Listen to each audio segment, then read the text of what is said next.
This channel does not promote any violent, harmful, or illegal activities. All content provided by this channel is meant for an educational purpose only. চোপড়াকাণ্ডে শোকজের পরেও অবস্থানে অনড় তৃণমূল বিধায়ক হামিদুর রহমান আবারও তিনি বললেন মহিলা অন্যায় করেছেন, মহিলার চরিত্র নিয়ে প্রশ্ন তুলিনি, অন্যায় করেছেন সেটা নিয়েই বলেছি। সাংবাদিকদের প্রশ্নের মুখে বেপরোয়া তৃণমূল বিধায়ক তার গত বক্তব্যের তিনি এক প্রকার এভাবেই সাফাই গাইলেন। মহিলার অসম্মান হয়েছে, তার জন্য আমি দুঃখ প্রকাশ করেছি। আমি মহিলার চরিত্রের পরে উঠাইনি, মহিলাটা অন্যায় করেছে, অন্যায়ের ব্যাপারে অন্যায় হয়েছে, সেটা অন্যায় হয়েছে, অন্যায় অন্যায় অন্যায় বলেছে, ওকে তুলে দেওয়া হয়েছে। টিএমসি করে কোনো পার্টির লিডার না, কোনো স্টেপ নেয়নি, তারা স্টেপ নেয়নি। তার জন্য যারা যারা ছিল ওদেরকে পুলিশ বিচাই করছে, ভিডিও ক্যামেরা থেকে ওদেরকে ধরতেছে। মানে যারা ছিল তাদের তাহলে বাধা দেওয়া উচিত ছিল।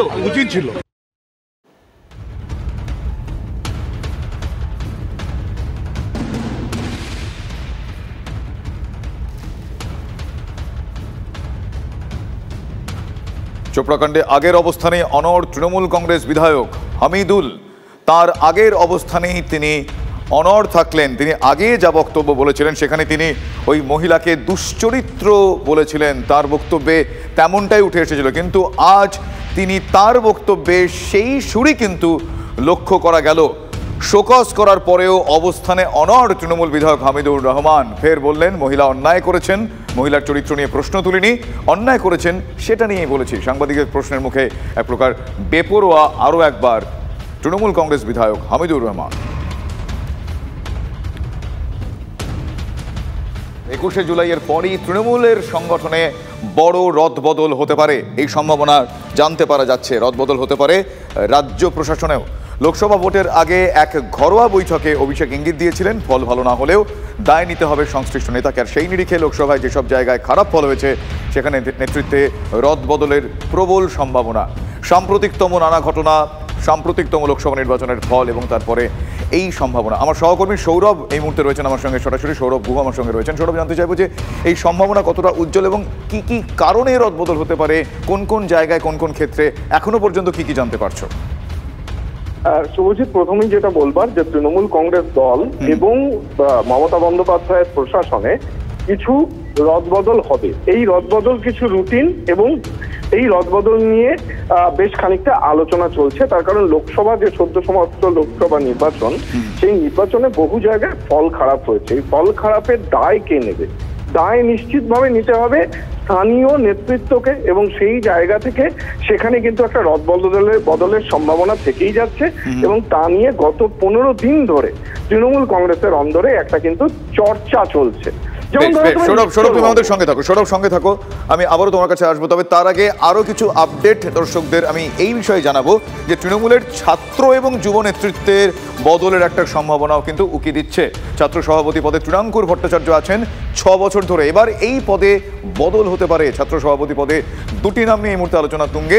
সামনেই ছাত্র সংসদ নির্বাচন হতে পারে, তার আগে এই বদল অত্যন্ত তাৎপর্যপূর্ণ। পাশাপাশি যুব সভানেত্রী সায়নী ঘোষ, তিনি সাংসদ হয়েছেন, তার পদে নতুন মুখ দেখা যেতে পারে। সায়নীকে দিল্লিতে আরও সক্রিয় ভূমিকায় আনতে চাইছে তৃণমূল, ফলে তার জায়গায় কে দায়িত্বে আসবেন সেটাও এই মুহূর্তে অত্যন্ত গুরুত্বপূর্ণ। ফলে এই সেক্টরটা এক্ষেত্রে কি বদল আসে সেটা খুব জানার। পাশাপাশি রাজ্যের মন্ত্রিসভার কিছু রুটিন বদল আপনারা জানেন, সেই রুটিন বদলও আসতে পারে। পার্থ ভৌমিক সাংসদ হওয়ার পর সেচ দপ্তর কার হাতে যাবে, প্রশ্নের উত্তর সময় বলবে, তা নিয়েও চর্চা চলছে। বেশ কিছু মন্ত্রীর কেন্দ্রে লজ্জাজনক হার হয়েছে তৃণমূল কংগ্রেসের, সেই জায়গাগুলো কি করে তারা কন্ট্রোল করবেন, মানে যেটাকে ড্যামেজ কন্ট্রোল বলে, সেই বিষয়ে সিদ্ধান্ত।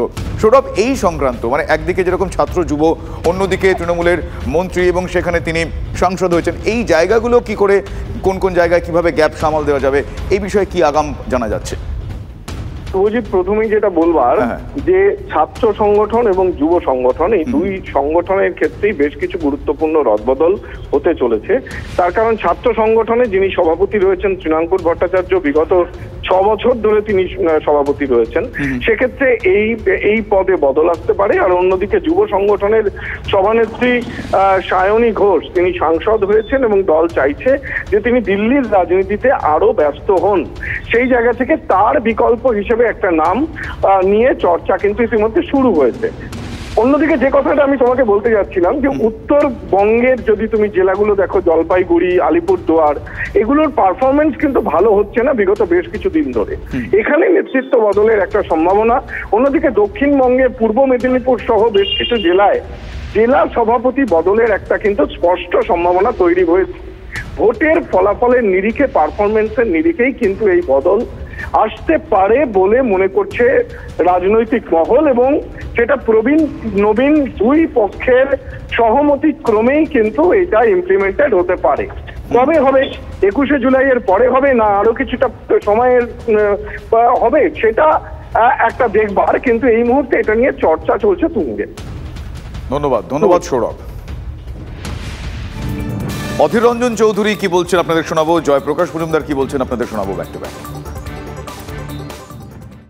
প্রয়োজন অনুসারে দলকে সামনে এগিয়ে নিয়ে যাওয়ার জন্য যে কোনো সময় এই রদবদল হতে পারে, নাও হতে পারে।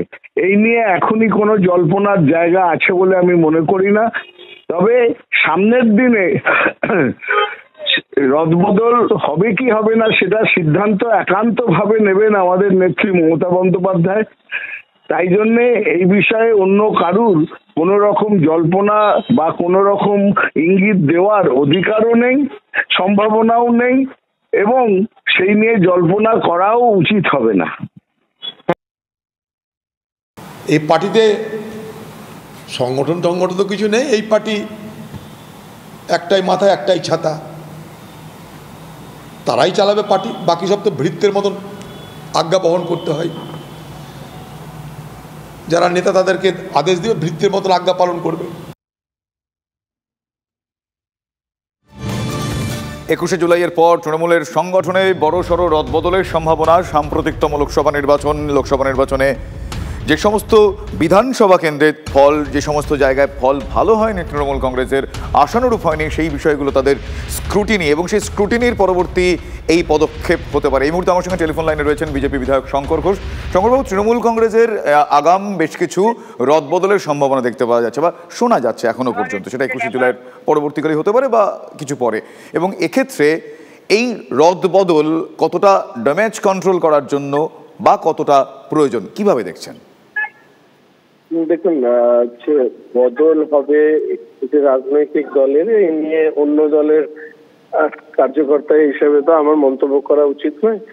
তবে একজন রাজনৈতিক কর্মী হিসেবে শুধু এটুকু বলতে পারি যে তৃণমূল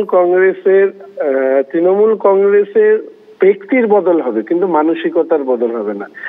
ব্যক্তির বদল হবে কিন্তু মানসিকতার বদল হবে না। আমি বারবার করে বলেছি, এই দলটার মানসিকতাই রাজনীতির নয়, পয়সা কামানোর মানসিকতা। এই দলে যারা যুক্ত হয়েছেন বা যুক্ত আছেন তাদের বড় অংশ রাজনীতিটাকে ব্যবসা মনে করেন। যে কোনো ভূমি স্তরে বা তৃণমূল স্তরে তৃণমূল করেন কেন? বলে পয়সা কামানোর জন্য। তো সেই দলে ব্যক্তি পরিবর্তন করে তো মানসিকতার পরিবর্তন হবে। কিন্তু দলের সুপ্রিমো, দলের নাম্বার 2, তারা তো প্রত্যেকটা মুহূর্তে বলছেন যে কোনো রকম অন্যায় তারা সহ্য করবেন না। যদি দেখেন সেই সময়, সেই মুহূর্তে এবং সেই সমস্ত মানুষজনের বিরুদ্ধে ব্যবস্থা গ্রহণ হবে, তারা তো প্রশ্রয় দিচ্ছেন না বলে তারা প্রকাশ্যে বলছেন। তো সেটা সদিচ্ছা নয়। ওনারাই তো মূল দায়ী। ব্যবস্থা যদি নিতে হয় তো এই দলে যে দুজনের বিরুদ্ধে ব্যবস্থা নিতে হবে সেটা তো রাজ্যের মুখ্যমন্ত্রী এবং তার 2 নাম্বার যিনি আছেন।